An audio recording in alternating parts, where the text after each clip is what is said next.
তিনটি সময়ে দোয়া করতে ভুল করবেন না। সবচেয়ে দামি তিনটি সময় রয়েছে। এই সময়টা হচ্ছে বরকতের সময়।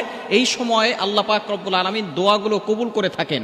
আমরা এই সময় হেলায় খেলায় অনেকেই ঘুমিয়ে ঘুমিয়ে সময় নষ্ট করে ফেলি। সবচেয়ে দামি সময় হচ্ছে এই তিনটি সময়। এই তিনটি সময় কখনো আপনি দোয়া করতে মিস করবেন না। এই সময় বরকতের সময়, এই সময় দোয়া করলে আল্লাহ তাআলা সাথে সাথে অ্যাকসেপ্ট করে নেন। নাম্বার ওয়ান, এক নাম্বার হচ্ছে তাহাজ্জুদ থেকে ফজরের ওয়াক্ত শুরু হওয়া পর্যন্ত, অর্থাৎ যখন তাহাজ্জুদের ওয়াক্ত শুরু হয় রাতের শেষ অংশ, এই সময়টা আল্লাহ পাক রব্বুল আলামিন প্রথম আসমানে এসে বান্দাদেরকে ডাকতে থাকেন। এই সময় হচ্ছে বরকতের সময়।